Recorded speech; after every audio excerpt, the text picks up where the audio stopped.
Hello guys मु आज आसी आउ गोटे नुआ वीडियो ने सब पुणी बहुत दिन मु आसी आम गाँ को मो मामू मैरेज रे। आम गाँ होची जगतसिंहपुर। सकाळु सकाळु बस स्टैंड रे पहुँचिकी मु जाउछि बे मामू घर। तापरे मु आसिकी एठी पहुँची गली। चारियाडे तो खाली सुनसान ही सुनसान, बहुत ठंडा लाଗୁଥିଲା। मु तो पूरा पागल बोली देखा जाउଥିଲି। आ धीरे धीरे एठी सकाळ हबाको भी बस। आउ गोटे इंटरेस्टिंग जिंस जे आम गाँ रे बे आंबो बौळ फळिलाणी। तापरे टिके सकाळ हबा मात्रे मु बे छात को आसी एथिली टिके खरा खाइबा पाई। आ गाँ रो सौंदर्य एते सुंदर तो कहवा कथा ही नहीं भाई, बहुत सुंदर और बहुत मनोलोभा। मु टिके स्टाइल मारी दउथिली आ मामू घर जहाँ पाए संपूर्ण लागे ये होची सीए मो आई। तापरे मु पूरा गाधुआ पाधुआ सारी की फ्रेश हे गली। एठी भी मामू को बाहाघर पाए सबूरो प्रिपरेशन चली छी, बेदी सजा सजी चली। आ मो हरकत देख, गछरु मंदार फूल गोटे छिड़े आनिकी मु मो कानरे सजै देली।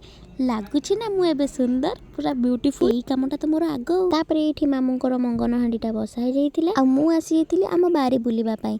बारी रे गोटे भी फल मु पाइलिनी, खाली देखिली कखारु फूलटा अछि। तापरे एठी लागितिला बंधा कोबी आ ए पाळभूत महाशय एठी ठिया हेचंती आ केते सारा पनीपरिया भी लागितिला। ता भितरे मो माउसी पुआ आसिकी पहुंची हेतिला। आ ये होचा मो लिजा मो माउसी झियो, पूरा हसी हसी के आसुची आ मते कणई कणई की अनौची। जेहेतु मु ता ठारू बड़ टिके जबरदस्ती मुंडिया खाई देली आ आशीर्वाद भी दे देली। ता बदले मते से चॉकलेट आ कुरकुरे दे देला। तापरे भाई मोर आनी कि मते पइड पानी दे दी। जेहेतु एटा नाली नडिया थिला तो मु कहली कि भाई को भाई एटा टिके फाळा करि दियो, आमे खाइबु समस्ते। तो ता भितर आमे टिके टिके समस्ते करिकि खाइ देलु नडिया। आज पाई एतिकी, देखाबो आ गुटे नुवा वीडियो रे। बाय।